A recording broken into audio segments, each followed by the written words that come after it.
नमस्ते मुलांनो, आज आपण इयत्ता 6वीचं बालभारती 3 मधील गणित विषयाचं प्रकरण 10व बघणार आहोत. प्रकरणाचं नाव आहे मुलांनो समीकरण. तर बघा, आज आपण समीकरणाचा अभ्यास करणार आहोत मुलांनो. आणि अभ्यासामध्ये बघा मुलांनो, आपल्याला समीकरणामध्ये काय शिकायचं आहे, तर या पाठामध्ये आपल्याला काय शिकायचं बघूयात. या पाठात आपण समीकरण, चल, उकल आणि समीकरण कसे सोडवतात हे बघायचे आहे. तर बघा एकदा, ह्या प्रस्तुत पाठामध्ये आपण समीकरण, चल, उकल या संकल्पनाचा व समीकरण सोडवण्याचा अभ्यास करणार आहोत मुलांनो.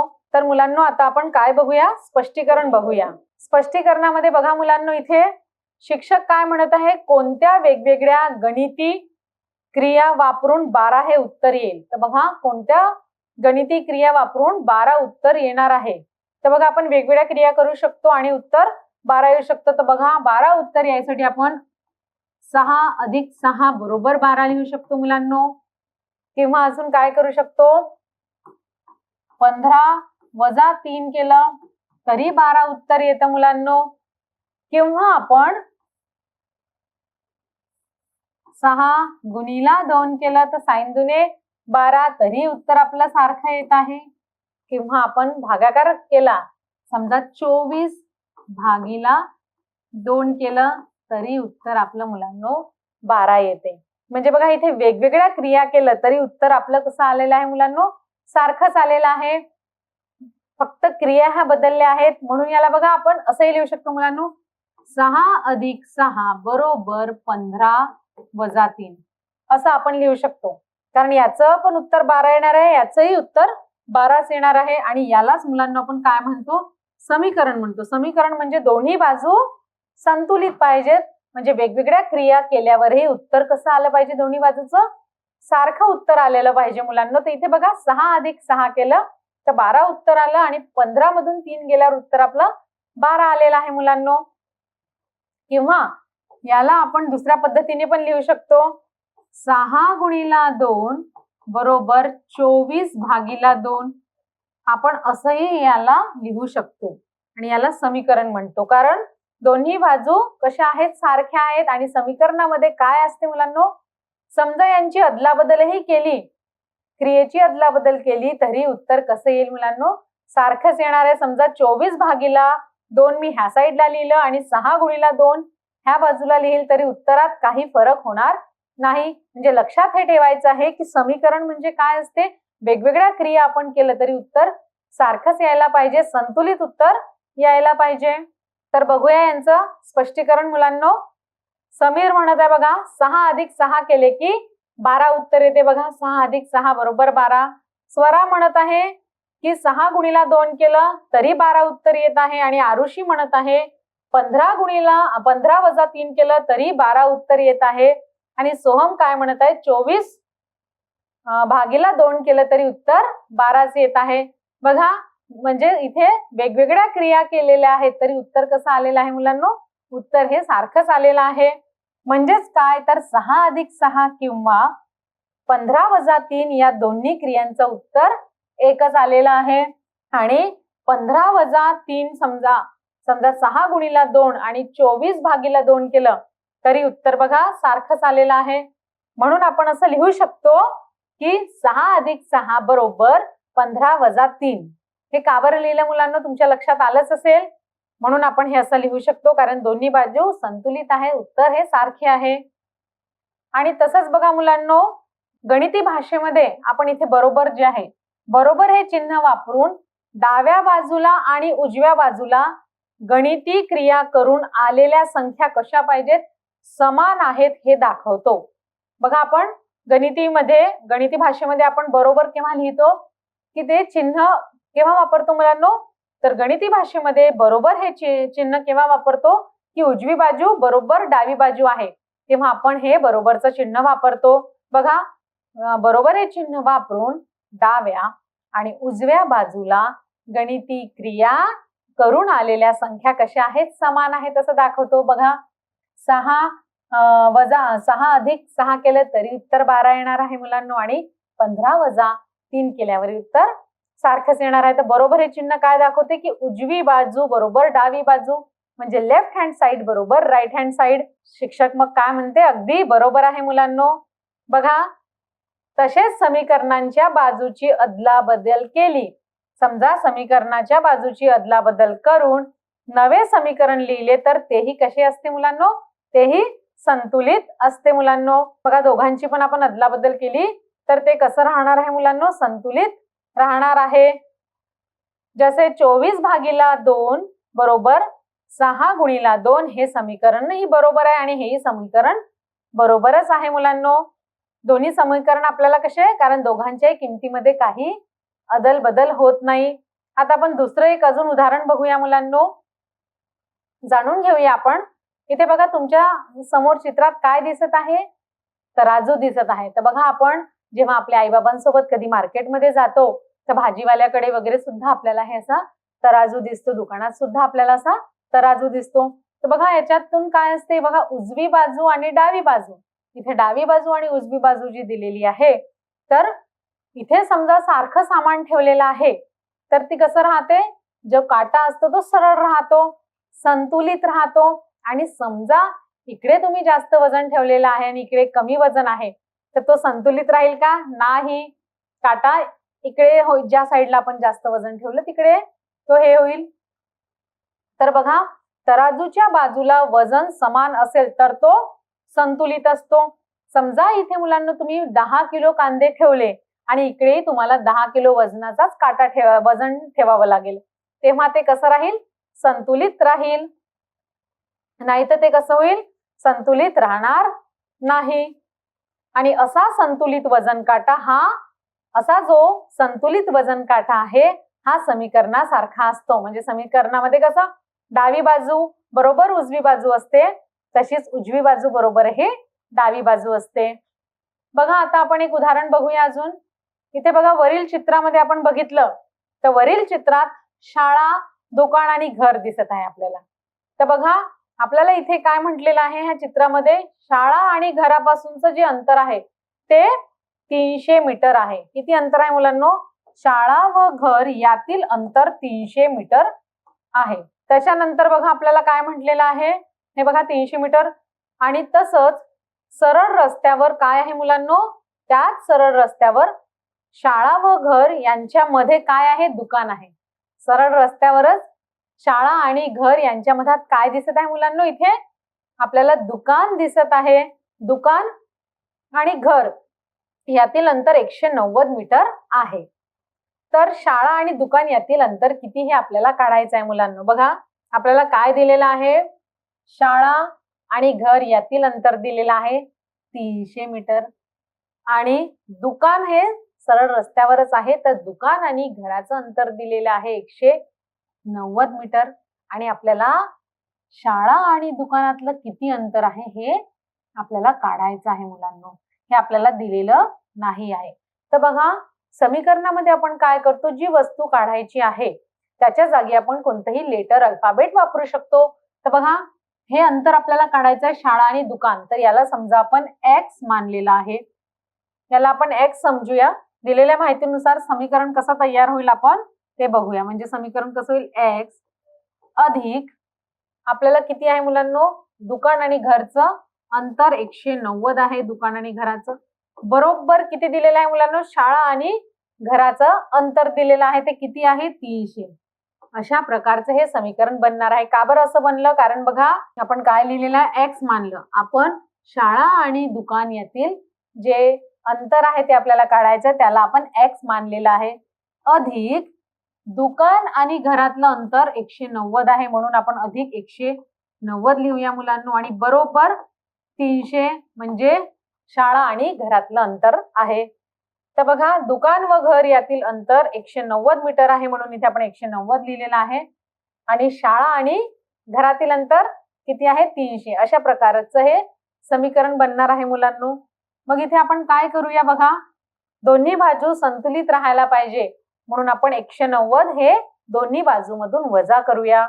म्हणून इथे लिहूया x अधिक 190 वजा 190 बरोबर 300 वजा 190. बघा, जी क्रिया डाव्या बाजूला करू तीच क्रिया उजव्या बाजूला आपल्याला करावी लागणार आहे. बघा इथे 190 वजा 190 केले तर उत्तर 0 येणार आहे. म्हणजे इथे किती राहील मुलांनो, x अधिक 0 आणि इकडे बरोबर 300 मधून 190 गेल्यावर 110 हे उत्तर राहणार आहे मुलांनो. तर बघा 110 हे उत्तर राहणार आहे. तर आता आपण याला कसं लिहू शकतो मुलांनो, याला आपण असं लिहू शकतो x अधिक 0 बरोबर 110 आलेला आहे. 0 म्हणजे काही नाही, म्हणजेच आपण म्हणू शकतो x बरोबर 110. म्हणजे बघा मुलांनो इथे जी x ची किंमत आलेली आहे ती किती किंमत आहे, x ची किंमत आहे 110. म्हणजे आपण म्हणू शकतो की शाळा आणि दुकान यातील अंतर 110 आहे. आणि बघा आपलं उत्तर बरोबर आहे का हे पण आपण टॅली करू शकतो. बघा शाळा आणि दुकान इथलं अंतर आपल्याला आलेलं आहे 110 मीटर. तर बघा 110 अधिक 190 केल्यावर 300 मीटर हे उत्तर आलेलं आहे आपलं बरोबर. म्हणजेच आपल्याला जी मिळालेली किंमत आहे x ची ती अगदी बरोबर आहे. तर मुलांना आता यांचं स्पष्टीकरण बघूया आपण. संख्येसाठी अक्षराचा वापर करायचा. जी संख्या आपल्याला शोधायची आहे त्याच्यासाठी अक्षराचा वापर करायचा. तर शिक्षक काय म्हणतो, आपण दिलेली माहिती वरील चित्रात कशी दाखवली आहे ते बघा. शाळा, दुकान आणि घर. तर बघा शाळा आणि दुकानचं अंतर आपल्याला काढायचं होतं म्हणून त्याला x घेतलेला आहे आणि हे दिलेलं आहे. तर अंतर आहे 190. म्हणजे बघा सुजाता काय म्हणते, सर दुकान व शाळा यातील अंतर x मीटर आहे असं आपण मानलेलं आहे. इथे तुम्ही x, y जे व्हॉटेवर तुम्हाला काही कोणतेही अल्फाबेट पाहिजे ते तुम्ही घेऊ शकता. म्हणून बघा सुजाता म्हणते सर शाळा आणि दुकान इथलं अंतर आपण किती मानलेलं आहे, x मीटर मानलेलं आहे. तर आता आपल्याला जी माहिती दिली आहे शिक्षक म्हणतात बरोबर आहे मुलांनो. ध्यानात ठेवा की x ही संख्या आहे पण अजून x ची किंमत आपल्याला समजलेली नाही. x ची किंमत समजलेली आहे का नाही. समीर म्हणतो म्हणजे x व 190 यांची बेरीज 300 होईल ना. बरोबर आहे, x आणि 190 ची बेरीज 300 होईल ना. तर शिक्षक म्हणतो बरोबर आहे आणि ही माहिती आपण समीकरणाच्या रूपामध्ये लिहूया. तर बघा ध्यानात ठेवा की x ही संख्या आहे पण आपल्याला x ची किंमत अजून मिळालेली नाही आहे. म्हणून बघा आपण समीकरण कसं लिहूया, x अधिक 190 बरोबर 300. इथे x ची किंमत किती येईल तर हे काढायसाठी आपल्याला दोन्ही बाजूतून 190 वजा करावे लागेल. बघा मुलांना इथे x अधिक 190 इथे वजा 190 केले आणि इथे पण 190 वजा करावं लागेल. मग उत्तर काय आलं बघा, x अधिक 0 बरोबर 110. म्हणजेच इथे उत्तर आलेलं आहे x बरोबर 110. समजलं असेल मुलांनो. म्हणजे दोन्ही साईडला काय करायचे आहे, सारखीच क्रिया करायची आहे. हे जे आपण समीकरण आपल्याला मिळालेलं आहे दिलेल्या माहितीनुसार हे समीकरण बनलं आहे. तर बघा दोन्ही बाजू सारख्या यायला पाहिजे म्हणून दोन्ही बाजूतून आपण सारखीच संख्या एक तर वजा करूया किंवा ऍड करूया. तर बघा इथे 190 आहे प्लस 190 आहे. तर आपण इथून वजा केलेला आहे वजा 190. दोन्ही बाजूतून आपण 190 वजा करूया. मग इथे x अधिक 0 बरोबर 110 हे उत्तर आलेलं आहे मुलांना. म्हणजेच x बरोबर आपल्याला किती आलेलं आहे, 110 हे उत्तर आलेलं आहे. म्हणजेच यावरून x ची किंमत किंवा दुकान व शाळा यातील अंतर 110 मीटर आहे हे आपल्याला समजलेलं आहे. म्हणजे उत्तर किती आलं मुलांनो, उत्तर जे आहे ते आपलं 110 मीटर उत्तर आलेलं आहे. बघा समीकरणात कधी कधी एखाद्या संख्येसाठी अक्षर वापरले जाते, कधी कधी एखाद्या संख्येसाठी आपण अक्षर वापरतो, परंतु समीकरण संतुलित राहील अशी या अक्षराची किंमत आपल्याला शोधायची असते. म्हणजे दोन्ही साईडने बॅलन्स राहायला पाहिजे, उजवी बाजू बरोबर डावी बाजू यायला हवी. आणि अशा अक्षराला आपण काय म्हणतो, चल. म्हणजे जे आपण अक्षर घेतो त्याला चल म्हणतो आणि जे उत्तर येते त्याला उकल म्हणतो. बघा मुलांनो, समीकरणात कधी कधी एखाद्या संख्येसाठी अक्षर वापरले जाते आणि समीकरण संतुलित राहील अशी आपण अक्षराची किंमत शोधायची असते. आणि अशा अक्षराला आपण काय म्हणतो मुलांनो, अशा अक्षराला आपण चल म्हणतो. आणि चलाच्या ज्या किमतीने समीकरण संतुलित राहते, म्हणजे बघा ती किंमत शोधल्यावर जे आपल्याला उत्तर मिळते तर त्याला आपण त्या किमतीला समीकरण उकल असे म्हणतो. त्याला आपण काय म्हणतो मुलांनो, समीकरण उकल म्हणतो. म्हणजे आता आपण समीकरणात दोन नवीन संकल्पना शिकलो, एक चल आणि दुसरी उकल ही संकल्पना आपण शिकलो आहोत मुलांनो. तर पुन्हा एकदा बघा, चलाच्या ज्या किमतीने समीकरण संतुलित राहते त्या समीकरणाच्या किमतीला आपण उकल असं म्हणतो. तर इथे x काय 110 काय होतं मुलांनो, x हे चल होतं आणि जे 110 हे उत्तर आले याला आपण उकल म्हणूया. म्हणजे समीकरण सोडवणे म्हणजेच बघा, समीकरण सोडवणे म्हणजे समीकरणातील चलाची किंमत काढणे म्हणजेच त्याची उकल शोधणे आहे. तर x इथे चल आहे आणि 110 हे काय आहे, 110 हे उकल आहे मुलांनो. बघा वरील उदाहरणात x अधिक 190 बरोबर 300 या समीकरणाची जी उकल आहे म्हणजे उत्तर आला आहे ते काय आहे, 110. म्हणजे याची उकल काय आहे, 110 आहे. आणि तुम्हाला समजलं असेल मुलांनो हे की चल कशाला म्हणतो आणि उकल कशाला म्हणतो. तर बघा मुलांनो, अजून आपण जाणून घेऊया समीकरण कसे सोडवते ते. बघा आता हे चित्र बघा मुलांनो, इथे आपल्याला वजन दिसत आहे आपल्या डोळ्यासमोर, तराजू. एका साईडला बघा एक पेरू ठेवलेला आहे आणि 3 बोरी ठेवलेल्या आहेत. दुसऱ्या साईडला बघा 1 2 3 4 5 6 7 इथे 7 बोरे ठेवलेली आहे आणि इथे काय आहे, एक पेरू आणि 3 बोरा आहेत. तर बघा शिक्षक इथे काय म्हणतात मुलांनो, की एका पेरूचे वजन किती बोरा इतके आहे हे कसे शोधणार. शिक्षक म्हणतो की एका पेरूचे वजन हे किती बोरा इतके आहे ते आपल्याला शोधायचे आहे. तर आपण कसं शोधणार मुलांनो. बघा जॉन काय म्हणतो मुलांनो, समजा हे 3 बोरी इथून काढून दिल्या तर हे संतुलित राहील म्हणतात. म्हणजेच तराजूच्या प्रत्येक पारड्यातून 3 बोरे काढल्यास तराजू कसं राहील मुलांनो, संतुलित राहील. बघा आता आपल्याला संतुलित दिसत आहे. म्हणजेच आपण याच्यावरून काय म्हणू शकतो मुलांनो, की एका पेरूचं वजन बरोबर 4 बोरी. म्हणजे आपण म्हणू शकतो की एक पेरू बरोबर 4 बोर असं होणार आहे आणि तेव्हाच हे वजन आहे ते संतुलित राहणार आहे. बघा म्हणजेच एका पेरूचे वजन बरोबर 4 बोरांच्या वजना इतके आहे हे आपल्याला समजलेलं आहे. तर शिक्षक म्हणतो शाबाश, क्रिया बरोबर ओळखली आहे. कोणती क्रिया करायची आहे हे बरोबर ओळखलं आहे. तर बघा मुलांनो, इथे एका चलाचे समीकरण सोडवून उकल काढताना आपण दोन्ही बाजूवर समान क्रिया करून संतुलित समीकरण मिळवतो. दोन्ही याच्यावर समान क्रिया झाली पाहिजे आणि तेव्हाच आपण संतुलित समीकरण मिळवतो. जसं बघा मुलांनो, इथे एक पेरू होता आणि त्याच्यासोबत 3 बोरी होते तेव्हा ते संतुलित नव्हतं आणि जेव्हा आपण ह्या 3ही बोरी काढल्या तेव्हा मग हे संतुलित झालं.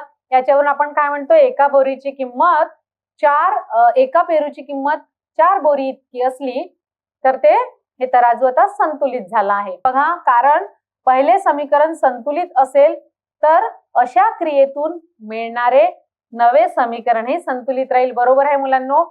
समजा पहिलं समीकरण संतुलित असेल तर मग अशा क्रियेतून जे मिळणारं नवीन समीकरण आहे ते सुद्धा संतुलित राहील. इथे मुलांनो पेरू सोबत 3 बोरी होत्या आणि इकडे 4 होते तर तेव्हा संतुलित नव्हतं. मग 3 बोरी काढल्यावर हे संतुलित झालं. म्हणजे एक पेरू बरोबर 4 बोरीची किंमत एवढी झाली. तर कधी पहिलं समीकरण संतुलित असेल तरच त्या क्रियेतून मिळणारं नवीन समीकरण हे संतुलित राहते. मुलांनो हे तुम्हाला लक्षात ठेवायचं आहे. आणि बघा मुलांनो, अखेर समीकरण सोपे होत जाते. समजा पहिलं समीकरण संतुलित असलं तर जे नवीन क्रियेमुळे मिळणारं नवीन समीकरण आहे ते सुद्धा संतुलित राहते आणि अखेर समीकरण सोपे होत जाते. समीकरणाची उकल आपल्याला बरोबर मिळते. जे फायनल उत्तर आहे ते आपल्याला बरोबर मिळते मुलांनो. तर बघा आता उदाहरण इथे दिलेलं आहे, x अधिक 3 बरोबर 7. बघा मुलांनो, इथे उदाहरण काय दिलेलं होतं, आपल्याला उदाहरण दिलेलं आहे x अधिक 3 बरोबर 7. तर इथे बघा मुलांनो, हे समीकरण सोडवायचं आहे तर आपण काय करूया, इथे x अधिक 3 बरोबर 7 दिलेला आहे. तर आता बघा आपल्याला दोन्ही साईडला सारखीच क्रिया करावी लागेल. आपण इथे काय करू शकतो, x अधिक 3 वजा 3 म्हणजे दोन्ही साईडनी आपण दोन्ही बाजूंना सारखीच क्रिया करायची आहे, म्हणून आपण दोन्ही बाजूतून काय करू, 3 हे वजा करू, उजव्या बाजूतूनही 3 वजा करू आणि डाव्या बाजूतूनही 3 वजा करू. तर इथे काय मिळेल मुलांनो, x अधिक 0 मिळणार आहे. बरोबर 7 मधून 4 गेल्यावर 7 मधून 3 गेल्यावर आपल्याला 4 उत्तर मिळणार आहे. म्हणजे आपण म्हणू शकतो x बरोबर 4. म्हणजे इथे उकल किती आलेली आहे मुलांनो, उकल आलेली आहे 4. तर बघा इथे बघा दोन्ही बाजूतून 3 वजा केलेले आहे. 3 वजा केल्यावर x अधिक 0 बरोबर 4 म्हणजे x बरोबर 4 आलेलं आहे. तर बघा समीकरणाची उकल शोधताना अंदाजाने अनेक किमती तपासण्याऐवजी आपण काय करायचं, समीकरणाची उकल शोधताना हे उकल आलेलं आहे, तर उकल शोधताना आपण काय करायचं, अशी सोपी आणि अचूक पद्धत वापरायची. म्हणजे बघा आपण समीकरणाची उकल शोधताना अंदाजाने अनेक किमती तपासण्यापेक्षा अंदाजे हे येऊ शकेल का, ते येऊ शकेल का, हे बघण्यापेक्षा अशी आपण सोपी पद्धत वापरायची. म्हणजे आपलं उत्तर सुद्धा बरोबर येणार आहे, उकल सुद्धा ही बरोबर येणार आहे. त्यामुळे चलाची किंमत मिळते म्हणजेच समीकरणाची उकल मिळते. त्याच्यामुळे आपल्याला काय होते, चलाची किंमत मिळते आणि चलाची किंमत म्हणजेच उकल आपल्याला मिळते. तर इथे उकल आपल्याला काय मिळालेली आहे मुलांनो, 4 मिळाली आहे. समीकरणाचा उपयोग करून आपण आता काही उदाहरणे मुलांनो सोडवणार आहोत. तर बघा मुलांनो पहिलं उदाहरण बघूया. दलजीतचे उदाहरण काय आहे, दलजीतचे 4 वर्षापूर्वीचे वय 8 वर्षे होते. किती होते मुलांनो, 8 वर्षे होते. यावरून त्याचे आजचे वय किती आहे. तर बघा इथे मुलांनो दलजीतचे जे वय आहे ते 4 वर्षापूर्वीचे वय किती होते मुलांनो, 8 वर्ष होते. तर आताचे वय किती आहे हे आपल्याला शोधायचं आहे. तर आपण काय करूया मुलांनो, जे आजचे वय आहे जेही आपल्याला इथे काढायचं असते, तर इथे आपण आजचे वय काय घेतलेलं आहे मुलांनो, इथे आजच्या वयाला आपण a घेतलेला आहे. आपल्याला हवं ते आपण घेऊ शकतो. तर म्हणून दलजीतचे आजचे वय आपण a घेतलेले आहे, a वर्षे मानूया. तर दलजीतचे 4 वर्षापूर्वीचे वय म्हणत आहे. म्हणजे समीकरण कसं तयार होईल मुलांनो, a वजा 8 कारण 8 वर्षापूर्वीचे म्हणत आहे आणि वजा का बरं केलं, कारण ते पूर्वीचं आहे. म्हणून दलजीतचे बघा मुलांनो आपण इथे काय लिहूया, म्हणून आपण इथे लिहूया दलजीतचे 4 वर्षापूर्वीचे वय 8 वर्षे होते. तर 4 वर्षापूर्वीचे काढायचे आहेत. आपण वय कोणतं घेतलेलं आहे, आजचे वय a घेतलेलं आहे मुलांनो. तर इथे वजा करूया कारण 4 वर्षापूर्वीचे आहे, म्हणून a वजा 4 बरोबर किती होते म्हणते, 8 होते. म्हणून बरोबर आपण 8 लिहिलेलं आहे. तर मुलांनो हे जे समीकरण बनलं याला कसं सोडवूया, तर बघा इथे आपण a वजा 4 आहे. तर इथे आपण दोन्ही बाजूंना 4 आपण काय करूया, ऍड करूया. म्हणून इथे आपण लिहूया की दोन्ही बाजूला आपण 4 मिळवलेले आहेत. आपण 4 काय केलेले आहेत, 4 ची बेरीज केलेली आहे. 4 ऍड केलेले आहे, बेरीज केलेली आहे. आपण कुठे केली आहे मुलांनो, दोन्ही बाजूंना. कारण आपल्याला काय करावं लागते मुलांनो, की दोन्ही बाजूला जी क्रिया करायची आहे ती सारखी करायची आहे. कारण जे उत्तर मिळणार आहे ते सारखं पाहिजे आणि समीकरणी कसं पाहिजे, समतोल पाहिजे, संतुलित पाहिजे. तर बघा इथे a, मग बघा हे कट होईल म्हणजे इथे a बरोबर किती येईल मुलांनो, 8 आणि 4 12. म्हणजे आपण इथे काय म्हणू शकतो, उकल काय आलेली आहे आपल्याला, 12 आलेली आहे. म्हणून आपण म्हणू शकतो की त्याचे दलजीतचे आजचे वय 12 वर्षे आहे. किती आहे मुलांनो, 12 वर्षे आहे. तर बघूया याचं स्पष्टीकरण मुलांनो. बघा आता स्पष्टीकरणामध्ये बघा इथे दलजीतचे आजचे वय काढायचे होते, तर आपण दलजीतचे आजचे वय a घेतलेले आहे आणि 4 वर्षापूर्वी त्याचं 8 वय होतं, 8 वर्षे वय होतं. म्हणून a वजा 4 बरोबर 8 केलेला आहे. आणि इथे दोन्ही बाजूमध्ये आपण 4 हे मिळवलेले आहेत, ऍड केलेले आहेत. मग इथे हे कट होईल, 0 राहणार आहे, 8 आणि 4 12 राहणार आहे. म्हणजे आजचे वय किती आले, दलजीतचे 12 आलेले आहे. म्हणजे उकल ही 12 आलेली आहे. समजलं असेल मुलांना हे उदाहरण. आता आपण दुसरं उदाहरण बघूया मुलांनो. दुसरं उदाहरण बघा, जस्मिनकडे काही रुपये होते. जस्मिनकडे काय होते मुलांनो? जस्मिनकडे काही रुपये होते आणि तिच्या आईने तिला 7 रुपये दिल्यावर तिच्याकडे 10 रुपये झाले. तर बघा, जस्मिनकडे आधी काही रुपये होते, पण आपल्याला काही रुपये किती होते हे माहित नाही आहे आणि तिच्या आईने तिला 7 रुपये दिले. 7 रुपये दिल्यास तिच्याकडे 10 रुपये झाले. तर आधी तिच्याकडे किती रुपये होते? तर मुलांनो बघा, आपल्याला इथे काय करूया, जस्मिनकडे जे आपल्याला काढायचं आहे त्याला आपण कोणतंही एक अल्फाबेट घेऊया. म्हणून आपण म्हणूया जस्मिनकडे काही रुपये होते, तर जस्मिनकडे आधी किती, तिच्याकडे आधी किती एक्स रुपये होते असं समजूया, किंवा वाय. तर आपण म्हणूया जस्मिनकडे आधी समजा वाय रुपये होते, हे आपण समजलेलं आहे. मग वाय होते असे मानूया. त्याच्यानंतर आपण समीकरण कसं बनेल, वाय आणि तिच्या आईने तिला 7 रुपये दिले तर तिच्याकडे 10 रुपये झाले. तर मुलांनो इथे काय उत्तर येणार आहे बघूया आपण. जस्मिनकडे आधी समजा वाय रुपये आहे असं आपण मानलं आहे की तिच्याकडे वाय रुपये होते. तर आता समीकरण बनवूया की तिच्या आईने तिला 7 रुपये दिले, म्हणून आपण वाय अधिक 7 करूया आणि बरोबर 7 रुपये दिल्यावर तिच्याकडे 10 रुपये झाले, म्हणून इथे 10 लिहूया. आता बघा कोणती पद्धत वापरूया आपण, दोन्ही बाजूला आपण काय करूया, 7 वजा करूया. सॉरी, इथे काय करूया, दोन्ही बाजूला आपण 7 वजा करूया. बरोबर आहे मुलांनो, दोन्ही बाजूने आपण 7 वजा केलेले आहे. इथे बघा हे कट होईल म्हणजे इथे वाय राहील. वाय बरोबर 10 मधून 7 गेल्यावर किती उत्तर राहणार आहे मुलांनो? 10 मधून 7 गेल्यावर 3 उत्तर राहणार आहे. म्हणजेच आपण म्हणू शकतो की जस्मिनकडे आधी 3 रुपये होते आणि उत्तरे आपण टॅली करू शकतो. बरं, वाय अधिक म्हणजे वायच्या जागी आपण समजा 3 ची किंमत ठेवली, 3 अधिक 7 बरोबर 10 हे उत्तर येते. आपलं उत्तर सुद्धा बरोबर आहे. आता अजून दुसरं उदाहरण यांचं स्पष्टीकरण बघूया मुलांनो. बघा, तर बघा इथे जस्मिन जवळ आधी वाय रुपये होते. किती होते? जस्मिन जवळ आधी वाय रुपये होते असे आपण मानूया. म्हणून वाय अधिक 7 बरोबर 10 घेतलेले आहे. आता दोन्ही बाजूतून 7 हे वजा केलेले आहेत. का बरं केलं तुम्हाला माहिती आहे? कारण हे कॅन्सल झालं पाहिजे म्हणून. तर बघा इथे 0 येणार आहे. बरोबर 10 मधून 7 3, म्हणजेच जे वाय ची किंमत 3 आहे, म्हणजे जस्मिनचा जे आधी किती रुपये होते, तर जस्मिन जवळ आधी 3 रुपये होते. हे आपलं उत्तर आलेलं आहे. अजून बघा दुसरं उदाहरण बघूया मुलांनो. जितके जास्त उदाहरण बघितले आपल्याला स्पष्ट होईल.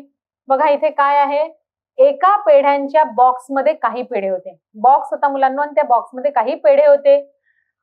प्रत्येकाला 2 पेढे याप्रमाणे वाटल्यास ते 20 मुलांना पुरतात.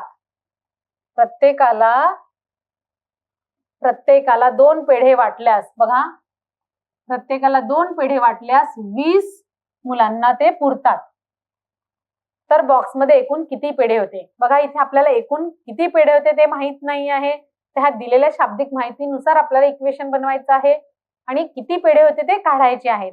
तर बघूया मुलांनो, आपण जे काढायचं आहे त्याला आपण याचं एक चल घेऊया. तर बॉक्स मध्ये एकूण पेढे किती होते? तर आपण म्हणूया समजा बॉक्स मध्ये जे पेढे आहे त्याला आपण झेड मानूया. समजा त्याला आपण झेड मानू की समजा आपण असं लिहायचं मुलांनो की समजा झेड हे आपण बॉक्स मधील पेढे मानूया.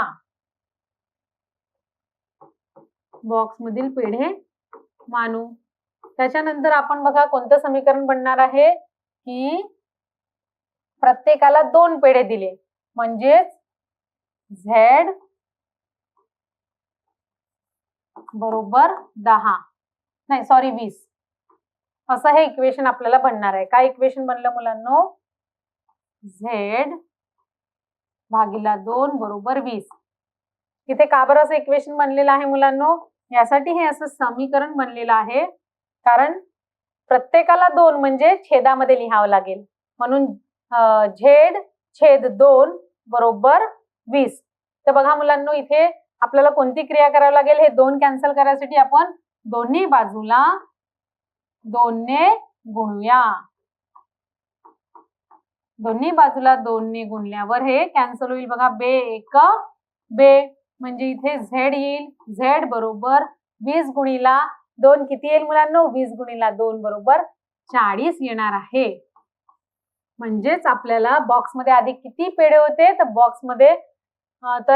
बॉक्समध्ये एकूण किती पेढे होते? तर बॉक्समध्ये 40 पेढे होते. हे उत्तर आपलं आलेलं आहे मुलांनो.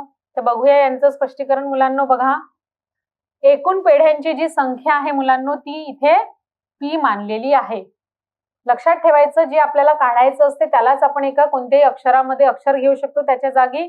तर आपण एकूण पेढ्यांची संख्या P घेतलेली आहे.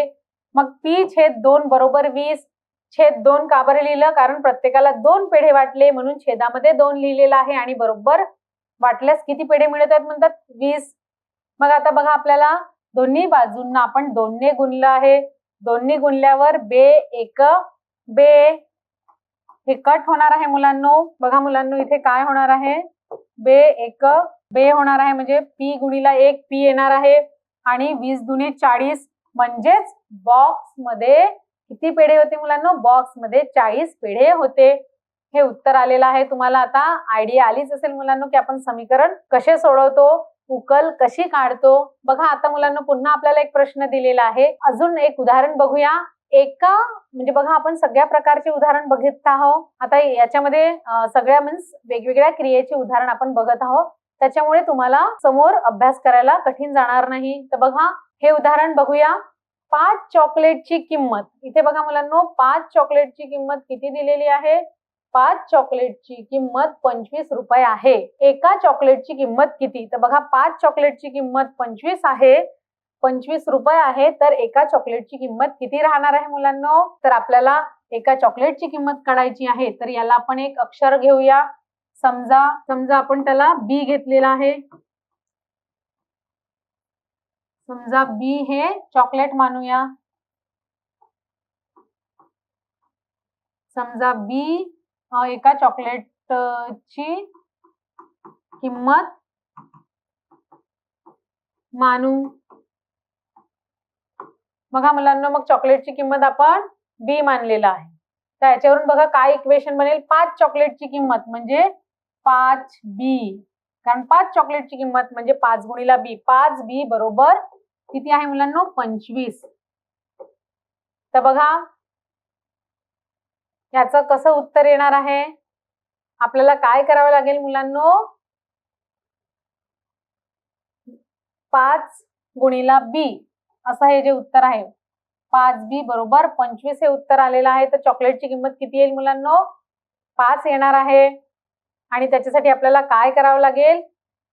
दोन्ही साईडला 5 ने भागावं लागेल. म्हणून बघा, 5B भागिला 5 बरोबर 25 भागिला 5 करूया. म्हणजे बघा, हे कॅन्सल होईल. इथे बी बरोबर 5 एक 5, 5 5 25.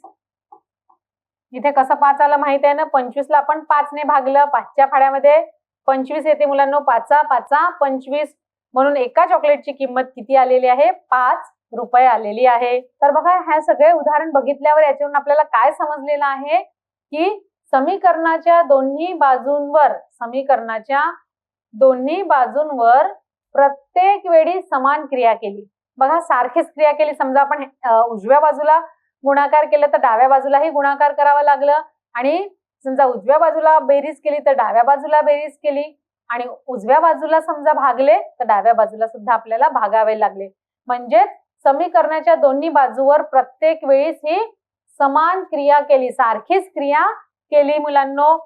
आणि तर मिळणारे जे समीकरण आहे ते कसे मिळालं? संतुलित राहते. हे आपण शिकलेलो आहोत की सारखी क्रिया केल्यावर आपल्याला जे समीकरण मिळालं ते कसं मिळालं मुलांना? संतुलित राहिलं. म्हणून आपण प्रत्येक वेळी समान क्रिया केली तर मिळणारे समीकरण हे संतुलित राहते. आणि संतुलित समीकरणांवर खालीलपैकी कोणतीही क्रिया केली तर मिळणारे समीकरण हे कसे राहते, संतुलित राहते. तुम्ही बेरीज करा किंवा वजाबाकी करा किंवा भागाकार करा. तर बघा दोन्ही बाजूमध्ये आपल्याला काय मिळते, समान संख्या मिळते. दोन्ही बाजूंना समान संख्याने गुणावं लागते आणि दोन्ही बाजूंची अदलाबदल करणे किंवा दोन्ही बाजूमधून समान संख्या वजा करावी लागते आणि बघा दोन्ही बाजूंना शून्योत्तर समान संख्येने भागणे. म्हणजे बघा आपल्याला समीकरण सारखे पाहिजे, समीकरण संतुलित पाहिजे तर दोन्ही बाजूंना आपल्याला सारखीच क्रिया करावी लागते मुलांनो. आणि खालीलपैकी समजा कोणतीही क्रिया केली तर मिळणारे जे समीकरण आहे संतुलित राहते. बघा दोन्ही बाजूमध्ये आपल्याला समजा ऍड करायचं आहे तर सारखीच संख्या मिळवावी लागते. दोन्ही बाजूंना समान संख्येने गुणायचं आहे. उजव्या बाजूला समजा 2 ने गुणलं तर डाव्या बाजूला सुद्धा 2 नेच गुणावं लागेल आणि दोन्ही बाजूंची अदलाबदल करणे. दोन्ही बाजूंची मुलांनो अदलाबदल करतो आपण. अदलाबदल केली तर दोन्ही बाजूंची करायची, पण उत्तर कसं राहील, संतुलित राहील. आपलं समीकरण हे संतुलित राहील. आणि दोन्ही बाजूमधून समान संख्या वजा करणे. उजवीकडून 5 वजा केलं उजव्या बाजूनी तर डाव्या बाजूतूनही आपल्याला 5 वजा करावं लागेल आणि दोन्ही बाजूंना शून्योत्तर समान भागणे. समजा उजव्या बाजूला 10 ने भागले तर डाव्या बाजूलाही 10 नेच भागावे लागेल. तर अशा प्रकारे मुलांनो इथे आपण उदाहरण बघितल्यावर उदाहरणावरून हे आपण शिकलेलो आहोत. आणि सारांश बघूया मुलांनो. आता सारांश मध्ये काय आहे, या पाठात आपण समीकरण सोडवणे, चलाची किंमत म्हणजेच उकल शोधण्याचा अभ्यास केलेला आहे. तर ह्या पाठामध्ये आपण काय केलंय मुलांनो, समीकरण कसे सोडवतो हे समीकरण सोडवून चलाची किंमत म्हणजेच उकल शोधण्याचा आपण अभ्यास केलेला आहे मुलांनो. आणि इथे आपला समीकरण ह्या प्रकरणाचा अभ्यास संपलेला आहे.